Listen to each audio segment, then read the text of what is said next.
పరీక్షలు దగ్గరకు వస్తున్నాయి. కానీ రజని దృష్టి చదువు మీద లేదు. చలాకీతనమంతా ఎవరో చెయ్యి పెట్టి తీసేసినంత నీరసంగా తయారైంది. తన మీద తనకే అశ్రద్ధ పెరిగింది. ఇల్లు నీట్గా, వస్తువులు వాటి స్థానంలో లేకపోతే కాంతను నానా తిట్లు తిట్టేది. ఇప్పుడు అసలు ఏమీ పట్టించుకోవటం లేదు. క్లారాకు మొదటి నుండి ఇంటి శుభ్రత పట్ల ఆసక్తి లేదు. అందుకే ఇల్లు చేదరగా తయారైంది. జయాకర్ వచ్చి చికాగ్గా చుట్టూ చూశాడు. కాంత, బేబీ రాలేదా? వచ్చారయ్యా. కాంత వచ్చి ఆయన కోట్ అందుకుంది. పద్మిని మరణం తర్వాత రజనీ చేసేది ఆయన పనులే. కూతురు వస్తుందేమోనని కాసేపు చూశాడు. రాకపోతే తనే గదిలోకి వెళ్ళాడు. రోజు నిగనిగలాడే పూలదండ పద్మిని ఫోటోకు వేళ్లాడేది. 3 రోజులుగా వాడిపోయిన దండే ఉంది. ఏ పని మరిచినా తల్లి ఫోటోకు దండ వేయటం మర్చిపోదు రజని.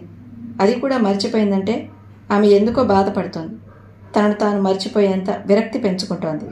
పరీక్షగా చూస్తే ఆమె కళ్ళు లోతుకుపోయినట్టు కనిపిస్తాయి. బట్టలు నలిగిపోయాయి. Baby, baby.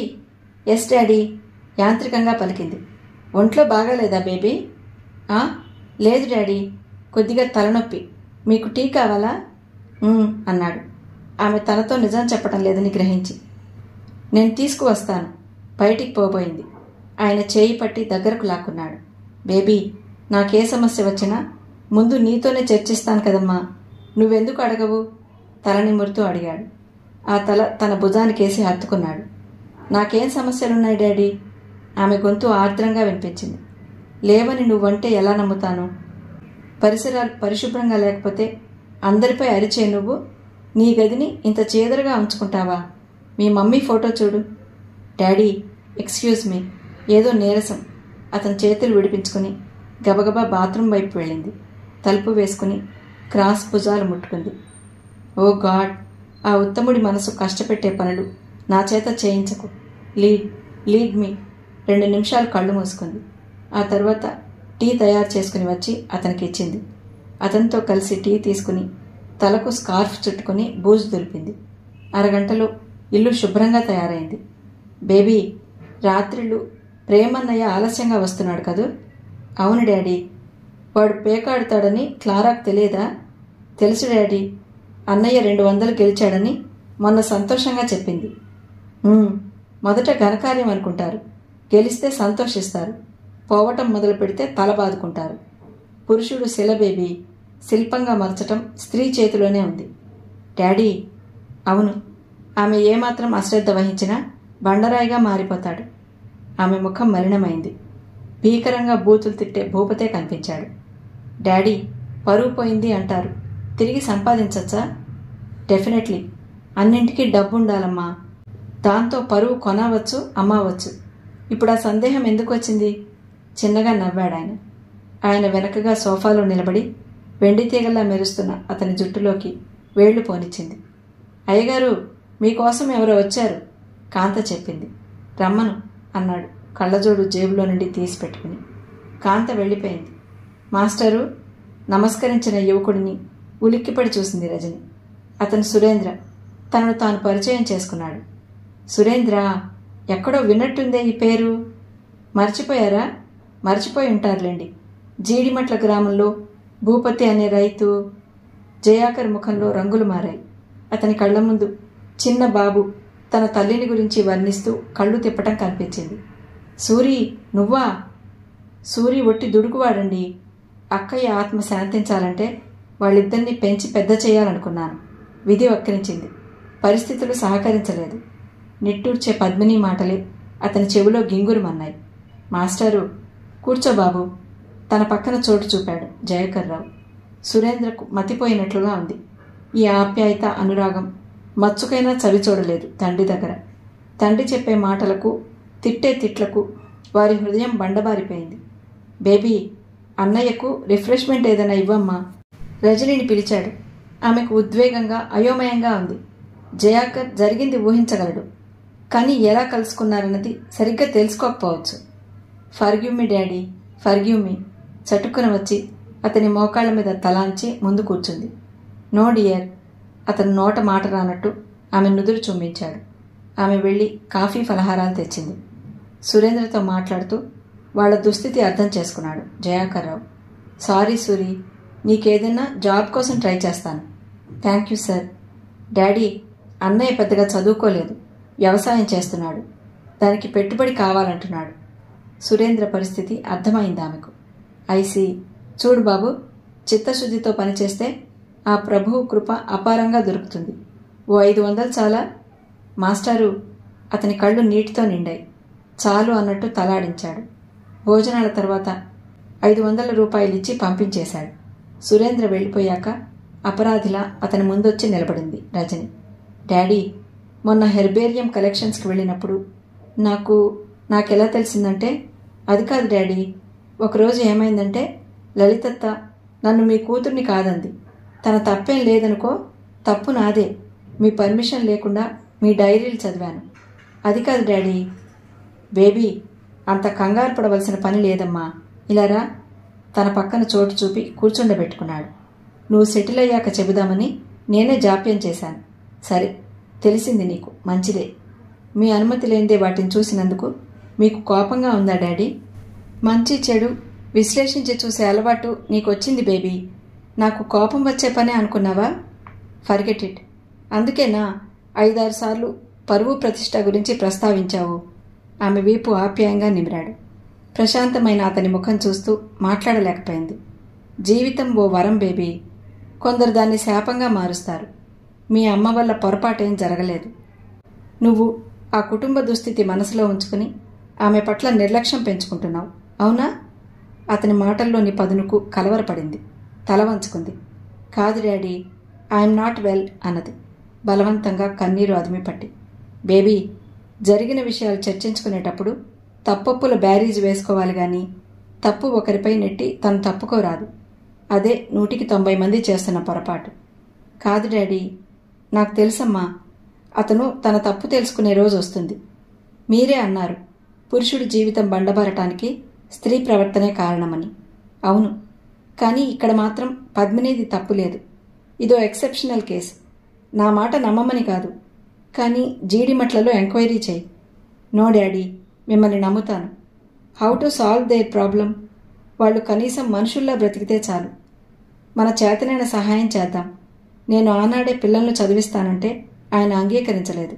పరీక్షలు దగ్గరకు వస్తున్నాయి, మనసు పాడు చేసుకోకు. Thank you daddy. ఆమె కళ్ళు ఒత్తుకుని లేచింది. అతను కళ్ళు మూసుకున్నాడు. రజని ఎంఎస్సీ ఫస్ట్ క్లాస్లో పాస్ అయింది. ఆమెకు ఆ సంతోషం కలగలేదు. విసిగిపోయింది.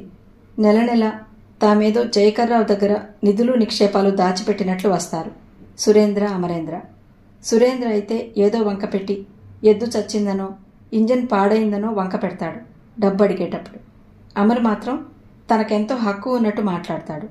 అది రజనికి బాధాకరంగా ఉంది. ఇటు ఇంట్లో పరిస్థితులు అంతంత మాత్రమే. ప్రేమ్ తన జీతం అంతా క్లబ్బుల్లో తగలేసి వస్తాడు. క్లారా జీతం రాగానే కంచి చీరలవాడు, వెంకటగిరి చీరలవాడు, బాంబే నుండి ప్రింట్ చీరలు తెచ్చేవాడు, బంగారం కొట్లోకిస్తూ స్టీల్ పాత్రలవాడు రెడీగా ఉంటారు. నెలాఖరులో ఇంట్లో మామగారిని అడుగుతుంది.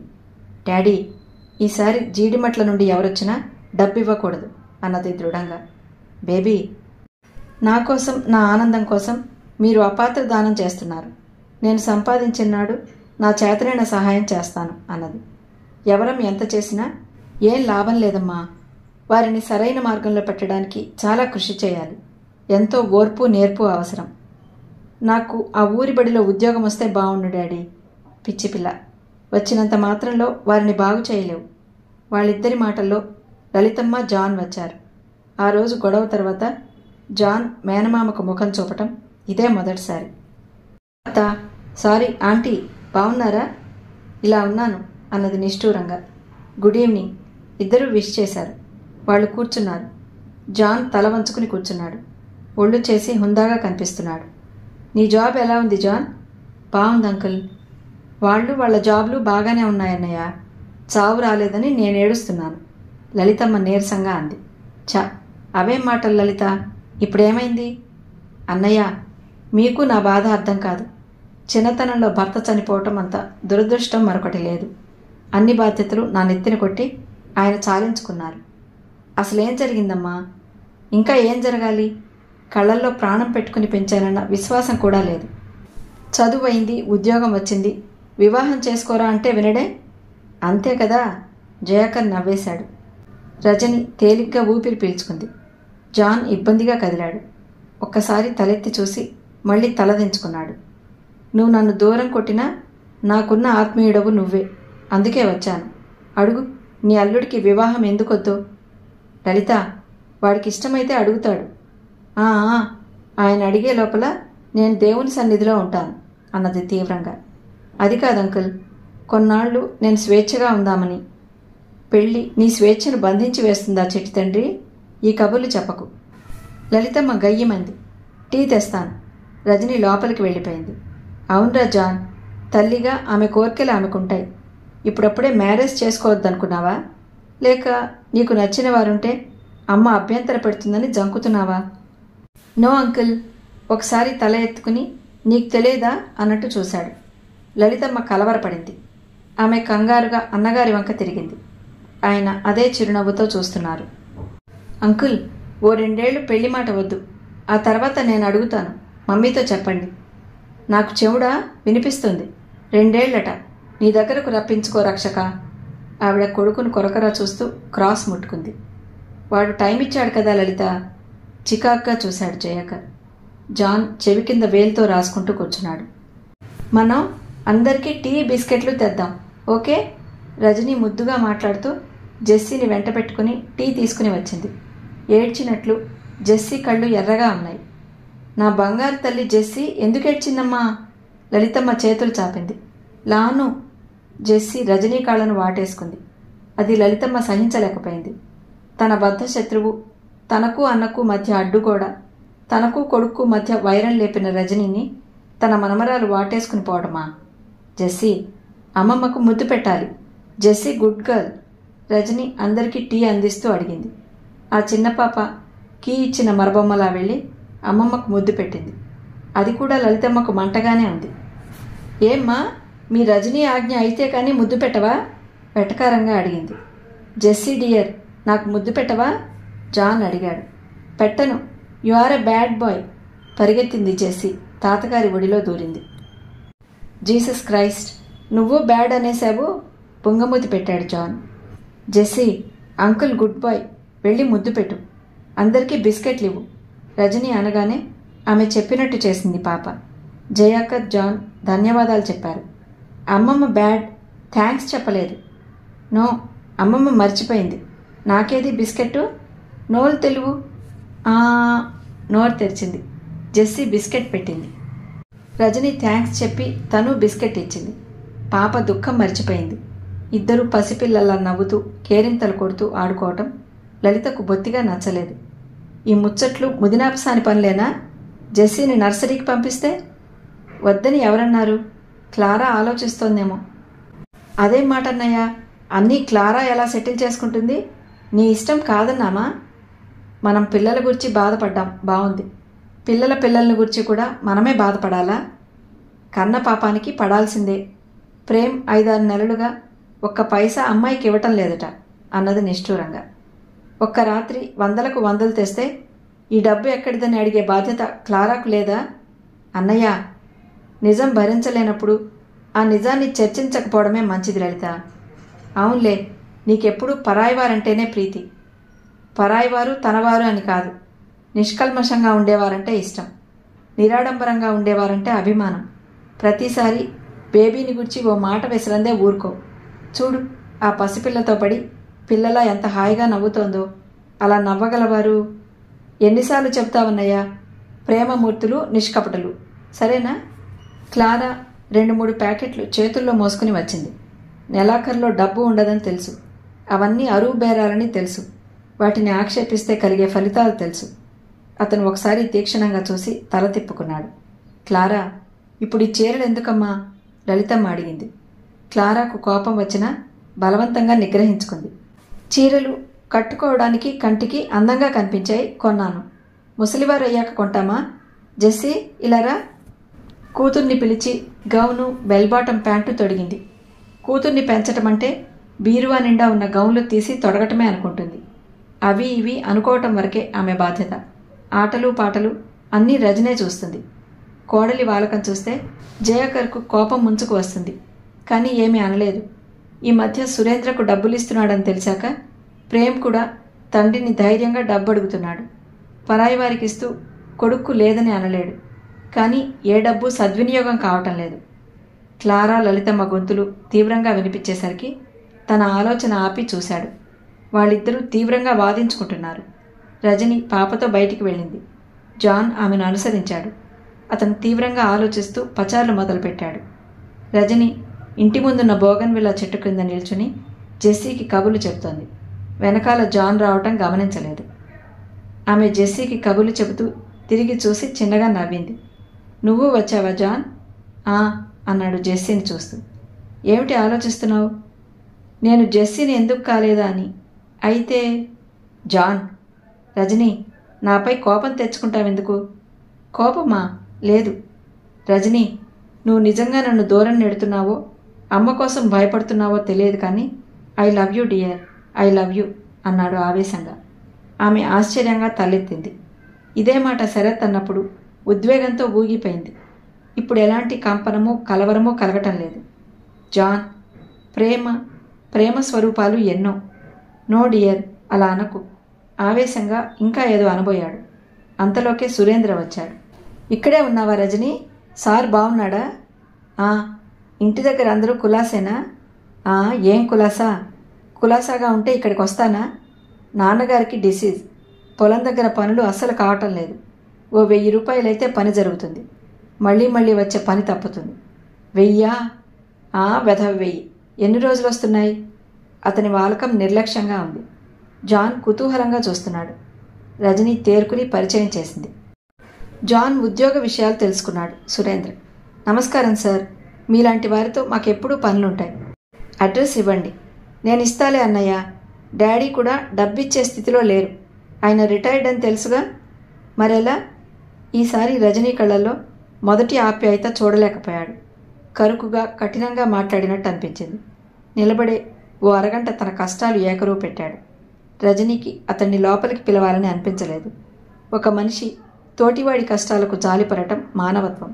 దాన్ని ఆధారంగా చేసుకుని వంచాలనుకునేది అమానుషత్వం. సురేంద్ర డాడీ మంచితనాన్ని దుర్వినియోగపరచటం ఆమెకు బొత్తిగా నచ్చలేదు. మెల్లగా మరోసారి ఇకపై డబ్బు దొరకదని చెప్పింది. ఇక వెళ్ళన్నయ్యా. రజని, నీ స్థానంలో నేనున్నా అదే మాట అంటానేమో. ఎంతైనా మారుటి అన్నలమేగా. మారుటి అమ్మ కోసం రోషపడి కనిపించిన వారినల్లా కొట్టడం ఎంత బుద్ధి తక్కువో ఇప్పుడు అర్థమవుతుంది అనేసి చకచక వెళ్ళిపోయాడు సురేంద్ర. రజని అప్రతిభురాలైనట్టు నిలబడిపోయింది. మొండిబాకు గుండెల్లో దిగినా అంత బాధపడేది కాదు. ఆమె కళ్ల ముందు 2 కుర్రాళ్ళు బడిపిల్లలతో కలియబడుతున్న దృశ్యం మెదిలింది. అన్నయ్య 2 చేతుల్లో ముఖం కప్పుకుంది. టేక్ ఇట్ ఈజీ రజని అంటూ ఆప్యాయంగా, ఆదరణగా దగ్గరకు తీసుకున్నాడు జాన్. అతనిలో అణువణువు ప్రకంపనకు గురైంది. ఆమెకు మాత్రం జయాకర్రావు ఓదార్చినట్టే ఉంది. లోపల నుండి లలితమ్మ గొంతు తీవ్రంగా వినిపించింది. క్లారా ఏడ్పు జత కలిసింది. ఇద్దరూ ఉలిక్కిపడి లోపలికి వెళ్లారు. జెస్సీ ఎప్పుడో వెళ్ళి తల్లి ఒడిలో కూర్చుని రాగాలాపన మొదలుపెట్టింది. ఏమిటక్కయ్యా? చూడరా జాన్, అమ్మ నన్నే అంటుంది. ఆయన పేకాడితే తప్పు నాదా? ఆలస్యంగా వచ్చే పెనిబిటిని అదుపులో పెట్టుకోరు? లలితమ్మ అరిచింది. మమ్మీ, క్లారా చిన్నపిల్ల కాదు. మంచి చెడు తెలిసిన రోజు బావను తనే అదుపులో పెడుతుంది. అప్పటి వరకు సర్వనాశనం అవుతుందిరా. ఆమె ఏడుస్తుంది. జయాకర్ మలిన వదనంతో తన గదిలోకి వెళ్ళిపోయాడు. మమ్మీ, ఇలా అల్లరి జరిగితే మాత్రం బాగుపడేది లేకపోగా బజార్న పడేది మాత్రం ఖాయం. జాన్ తల్లిని బయటికి పిలిచాడు. ఆమె తిడుతూ ఏడుస్తూ వెళ్ళింది. క్లారా అంతే, దబీమని తలుపులు వేసుకుంది. వస్తాను రజని. సారీ జాన్, ఈ సీన్స్ అన్నీ చిన్నప్పటి నుండి చూస్తున్నవే. నేను ఏమైనా సాయం చేయగలనా డియర్? థ్యాంక్ యూ జాన్, తప్పక ఏ అవసరం వచ్చినా నిన్నే అడుగుతాను అన్నది. అతను ఆమె చెయ్యి అందుకుని ముద్దు పెట్టుకుని వదిలేసి వెళ్ళిపోయాడు చరచర. రజని గదిలోకి వచ్చేసరికి జయాకర్ కళ్ళు మూసుకుని క్రీస్తు ఫోటో ముందు నిల్చున్నాడు. డాడీ. అతను కళ్ళు విప్పి కూతురి వంక చూశాడు. మీరు స్థిమితంగా కూర్చోండి డాడీ, నేను ప్రణాళిక చెప్తాను. మీకు నచ్చితే, నలుగురికి ఉపయోగపడే పనైతే తప్పక అంగీకరిస్తానమ్మా. అతను వచ్చి మంచం మీద కూర్చున్నాడు. రజని తలుపులు వేసి వచ్చింది. మీ పద్ధతి నాకేం నచ్చలేదు. పల్లెటూరులో బడి పెట్టుకుని బ్రతకాల్సిన అవసరం ఏముంది? చికాగ్గా చూశాడు ప్రేమ్. అవసరం డాడీకి లేదు, కానీ డాడీ లాంటి వారి గైడెన్స్ ఆ ఊరి వారికి కావాలన్నయ్యా అన్నది రజని. జయాకర్ జీడిమట్లలోని క్రింది తరగతుల వారు నివసించే పేటలో ఓ కిండర్ గార్డెన్ బడి తీశాడు. తనకు మిగిలిన ఇల్లును 2 భాగాలుగా చేసి ఒక భాగం ప్రేమ్కి ఇచ్చాడు. 2వ భాగం అద్దెకిచ్చి ఆ అద్దె బ్యాంకులో కృపాకర్ పేర జమ అయ్యేలా ఏర్పాటు చేశాడు. కాంతను రజనీని తీసుకుని జీడిమట్లకు బయలుదేరాడు. అన్నయ్య, నా వల్ల ఏదన్నా పొరపాటు జరిగితే క్షమించు. మీకేం కాకపోయినా మీ దానిలా చూసి ఆదరించారు. థ్యాంక్స్. గొంతు పూడుకుపోయింది. బేబీ, ప్రేమ్ ఆమెను దగ్గరకు తీసుకుని నుదురు ముద్దు పెట్టుకున్నాడు. జెస్సీ నేను చాలా మిస్ చేస్తుందమ్మా అన్నాడు. మోస్ట్ ప్రాబబ్లీ నెక్స్ట్ వీక్ నేను పెద్దన్నయ్య దగ్గరికి వెళ్తున్నాను. జాంబియా వెళ్తావా? అవునన్నయ్య. తాను స్థాపించే బడి ఈ చుట్టుపక్కల ఎక్కడా లేనంత ఉత్తమోత్తమంగా ఉండాలి. హైదరాబాద్ నుండి కూడా ఫలానా పద్మిని మెమోరియల్ స్కూల్లో చదువుతాం అని రావాలి. దానికోసం ఎంత శ్రమైనా భరిస్తాను. ఆమె కళ్ళల్లోని కాంతి చూసి చకితుడయ్యాడు ప్రేమ్ కుమార్. దేనికైనా డబ్బు కావాలన్నయ్య. ఆ డబ్బు సంపాదన కోసం జాంబియా వెళ్తాను అన్నది దృఢంగా. ఆఫ్రికన్ కంట్రీస్ వెనకబడిన దేశాలంటారు. అక్కడ నీలాంటి ఆడపిల్లలు ఉండగలరా? వెడితే గాని తెలియదుగా అన్నది. అతను ఇల్లు గడవటం ఎలా అన్నది ఆలోచించలేదు గాని చలిలో గాలిలో స్నేహితుల ఇళ్లకు వెళ్లి పేకాడే ఇబ్బంది ఉండదు, ఇంట్లోనే ఆడుకోవచ్చునని సంతోషించాడు. అతని భావం కళ్లల్లో చదివిన జయాకర్రావు నవ్వుకున్నాడు. Clara bye. క్లారా చెయ్యి నొక్కింది రజని. అక్క, నేను వస్తాను. జెస్సీ తల్లి చెయ్యి వదిలింది. Oh dear. జెస్సీ గుడ్ గర్లా బ్యాడ్ గర్లా? Good girl. గుడ్ గర్ల్స్ ఇల్లు వదిలి విజిటింగ్కి ఎప్పుడు వెళ్తారు? హాలిడే నాడు. కరెక్ట్. హాలిడే నాడు జెస్సీ డియర్ తాతయ్యను అక్కను చూడటానికి వస్తుంది. జెస్సీ బుగ్గలు ముద్దు పెట్టుకుంది. It's okay. జెస్సీ రజనీని ముద్దు పెట్టుకుని వదిలేసింది. ట్యాక్సీ కదిలాక క్లారా కళ్ళు ఒత్తుకుంది. జీడిమట్లలో జయాకర్ కాపురం పెట్టడం భూపతికి బొత్తిగా నచ్చలేదు. ఏమీ అనలేదు. అతని మాటకు గాని కొడుకు మాటకు గాని ఏమాత్రం విలువలేదు. జబర్దస్తిగా టీ కొట్లలో టీ కిళ్ళీలు తీసుకుంటారే తప్ప గౌరవం లేదు. 10 మందితో జయాకర్ బడి ప్రారంభమైంది. నెలకు 5 రూపాయల ఫీజు నిర్ణయించింది రజని. వాళ్ళు ఇవ్వగలంటావా బేబీ? అయినా 5 రూపాయలు ఎందుకు? డాడీ, అవి మీకు సరిపోతాయని కాదు. ఉచితంగా వచ్చిన దానికి విలువ ఉండదు. 5 రూపాయలు ఒక్కరోజు తాగుడుకు తగిలేసినంత కాదు. నిజం చెప్పావమ్మా. ప్రశంసాపూర్వకంగా చూశాడతను. డాడీ, నాకు జాంబియా వెళ్లాలని లేదు. రాత్రి పడుకునే ముందు అన్నది. ఏమిటి, మళ్ళీ నీ నిర్ణయం మార్చుకున్నావే? మిమ్మల్ని ఒంటరిగా తలుచుకుంటే కన్నీరు ఆగటం లేదు. అతను ఆమె చెయ్యి పట్టి దగ్గరగా తీసుకున్నాడు. బేబీ, నువ్వు ప్లెజర్ కోసం వెళ్ళటం లేదు, ఒక లక్ష్య సాధన కోసం వెళ్తున్నావు. అధైర్యపడకూడదమ్మా. కరుణామయుడైన ప్రభువు నిన్నెప్పుడూ లీడ్ చేస్తూ కాపాడుతూ ఉంటాడు అన్నాడు ఆప్యాయంగా ఆమె జుట్టు నిమురుతూ. ఈ వయసులో మీకు తోడెవరైనా ఉండాలి. శారీరకంగానే తోడు దగ్గరుండాలా? మీ అందరి ప్రోత్సాహం నాకెంతో బలమిస్తుంది. వారం వారం ఉత్తరాలు రాస్తారు కదూ? తప్పక. మీ ఉత్తరం ఆలస్యమైతే నేనే పరిగెత్తుకొచ్చేస్తాను. ఓ డార్లింగ్ బేబీ. అతను ఆమె నుదురు చుంబించాడు. కాంతకు అప్పగింతలు పెడుతుంటే ఆయన పక్కపక్క నవ్వాడు. ఆయనకు రజనీని చూస్తుంటే నిశ్చింతగా ఉంది. అపారమైన తెలివితేటలతో పాటు రుజుమార్గం ఎన్నుకునే విలక్షణమైన గుణం, విచక్షణ ఆమెకు అలవడ్డాయి. పద్మిని లేని లోటొక్కటే కనిపించింది. డాడీ, ఒక్కసారి వారిని చూసిరానా? వెళ్ళు. కానీ అతను కఠినాత్ముడమ్మా. రజని జడ వెనక్కు వేసుకుంది. ఎర్రని పోచంపల్లి నేతచీర, ఎర్రటి మట్టిగాజులు, ఎర్రని తిలకం బొట్టుతోనే ఎంతో అందంగా కనిపిస్తుంది. జీడిమట్లకు వచ్చాక తన డ్రెస్సులన్నీ మూలపడేసింది. అందరూ ఒక క్షణమాగి కళ్ళు తిప్పుకోలేనట్టు ఆమె వంక చూశారు. ఆమె తిన్నగా భూపతి ఇంట్లోకి వెళ్ళింది. అతను నొలక మంచంలో పడుకుని దగ్గుతున్నాడు. పాదాల చప్పుడు విని కళ్ళు విప్పాడు. ఎవరు? పద్మవా? నేనండి అన్నది. అతను ఒక్కసారి చూసి తల తిప్పుకున్నాడు. ఆమె అంతకంటే ఎక్కువే ఆశించింది కాబట్టి ఆ తిరస్కారానికి భయపడలేదు. తను డబ్బు పంపుతానని, తండ్రికి వైద్యం చేయించమని చెప్పింది. సురేంద్ర అమరేంద్రలను అడిగానని చెప్పమంది. సమయానికి ఎవరూ లేరు. వస్తానండి, నేను చాలా దూరం వెళ్తున్నాను. మెల్లగా అతని చేయి నొక్కి వచ్చేసింది. ఆమె చేతి స్పర్శ తన అణువణువును పరామర్శిస్తున్నట్లు అనుభూతి చెందాడు భూపతి. రజని బేగంపేట విమానాశ్రయంలో తన సామాను తూకం వేయించి నిల్చుంది. ప్రేమ్, జాన్, బంధువర్గమంతా ఉన్నారు. తను ఎదురు చూస్తున్న వ్యక్తి మాత్రం రాలేదు. ఆమె వాచి వంక చూసుకుంది.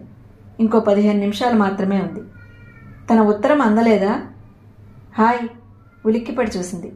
శరత్ నిలబడి ఉన్నాడు పూలగుత్తితో. వచ్చావా శరత్? ఆమె కళ్ళు ఆనందంతో సజలమయ్యాయి. రానని ఎలా అనుకున్నావు? బస్సు దొరక్క ఆలస్యమైంది. డాడీతో మన విషయం చెప్తాను, పద. నో డియర్, నేను నీకు తగిన వాడినని నిరూపించుకోవడానికి తగిన అర్హత సంపాదించాలి. నేను ఓన్లీ జాన్ ఫ్రెండ్ శరత్ను. ఆమెను దగ్గరకు తీసుకోవాలని, ముఖమంతా ముద్దులతో నింపేయాలని ఉంది. కానీ చుట్టూ జనం. అంతవరకు శరత్ వస్తే ఎన్నో మాట్లాడాలనుకున్న ఆమె గొంతు మూగపోయింది. నేను ఓ ట్యూటర్ని. మంచి ఉద్యోగం రాగానే, డోంట్ వరీ, నాకు ఉద్యోగం రాగానే కొంత డబ్బు పంపుతాను. సుందరికి మంచి సంబంధం చూడు. హలో శరత్, ఏమిట్రా, నా ద్వారా పరిచయమైన రజనిని అప్పుడే బుట్టలో పెట్టేశావా? నేనున్నానని మర్చిపోయావా? జాన్ వచ్చి శరత్ జబ్బ పట్టుకున్నాడు. శరత్ నోరు విప్పేలోగానే ఇండియన్ ఎయిర్లైన్స్ వారు అనౌన్స్ చేశారు చెకింగ్స్కు వెళ్ళమని. అందరి దగ్గర సెలవు తీసుకుని శరత్కు కళ్లతోనే వీడ్కోలు చెప్పి అతనిచ్చిన పుష్పగుచ్చాన్ని హృదయానికి హత్తుకుని ముందుకు నడిచింది రజని. ఈస్ట్ ఆఫ్రికన్ ఎయిర్లైన్స్ వారు రజనీని నైరోబీ మీదుగా దార్ సలాం ఆపుతూ జాంబియాకు ముఖ్య పట్టణమైన లుకాసాలో దింపారు. ఆమెకు ఆకలిగా, ఉద్వేగంగా ఉంది. ప్లేన్లో నాన్ వెజిటేరియన్ అనగానే బీఫ్ తెచ్చిపెట్టారు. ఒక మాంసం తిన్నాక రెండవది తినటం సెంటిమెంటుకు సంబంధించిన విషయం కాకపోయినా అలవాటు లేనందున ఒక యాపిల్ పండు ముక్క తిని కాఫీ తాగింది. తన జీవితంలో ఒక అధ్యాయం ముగిసింది. మరో అధ్యాయం ప్రారంభమైంది. ఇంతవరకు బాధ్యతా బరువు తెలియని జీవితం. ఆగి ఆగి కళ్ళనీరు ఊరుతోంది. వెళ్ళి లగేజ్ దగ్గర నిల్చుంది. అప్కెలియే కోయి ఆయేగా? ప్రశ్న విని తిరిగి చూసింది. తనతో ప్రయాణం చేసిన సర్దార్జీ నిల్చున్నాడు. మా అన్నయ్య వస్తాడు, హిందీలో చెప్పింది. అతనేదో ఫర్టిలైజర్ కంపెనీలో కెమిస్ట్గా వస్తున్నాడట. అతని వాలకం చూస్తే సర్దార్జీలను గురించి చెప్పే కథలన్నీ నిజమేనేమో అనిపించాయి రజనీకి. ప్లేన్లో కూర్చోగానే ఎయిర్ హోస్టెస్ ఓ కాగితం తెచ్చి ఇచ్చింది. సర్దార్జీ దర్జాగా జేబులో పెట్టుకున్నాడు. రజని చదివింది. ప్లేన్లో అన్ని రకాల పానీయాలు దొరుకుతాయి. ఎకనామిక్ క్లాస్ వారికి కోకోకోలా, ఫాంటాలే ఇస్తారు. అంతగా అడిగితే జ్యూస్ ఇస్తారు, కానీ hard drinks, beer, brandy, whisky లాంటివి తాగితే డబ్బు చెల్లించాలని ఉంది. ఫస్ట్ క్లాస్ ప్యాసింజర్స్ మాత్రం ఫ్రీగా తాగే అర్హత ఉందట. జ్యూస్ తెమ్మని చెప్పింది రజని. సర్దార్జీ దర్జాగా రకరకాల పానీయాలు తెప్పించుకుంటున్నాడు. రజనీ వంక చూసి చిన్నగా నవ్వాడు. When you are in Rome, behave like Roman. Rajani నవ్వి ఊరుకుంది. మాటలు కలిపి ఆమె వివరాలు అడిగాడు. కాలక్షేపం బాగానే ఉందనుకుంది. మిస్టర్ సింగ్, ఎయిర్ హోస్టెస్ హొయలు ఒలికిస్తూ వచ్చి బిల్ చేతికిచ్చింది. అతను తెల్లబోయాడు. ప్లేన్లో అంతా ఫ్రీగా ఇస్తారు అన్నాడు ఇంగ్లీష్లో. ఏ ఐటమ్స్ ఫ్రీగా ఇస్తారో తెలిపే కరపత్రం ఇచ్చాను, చూడండి అన్నది. నో అరిచాడు బిల్ వంక అదిరిపడ్డట్టు చూసి. అవునండి, రజని చక్కగా అర్థం చేసింది. తెల్లమొహం వేసి జేబులోని కాగితం తీసి చదివాడు. అతని ముఖం వెలవెలబోయింది. సారీ, అతను తన దగ్గరున్న ఫారిన్ ఎక్స్చేంజ్లో సగానికి పైనే ఇవ్వవలసి వచ్చింది. ఓ మై గాడ్, ప్లేన్ దిగ్గానే ఎలా?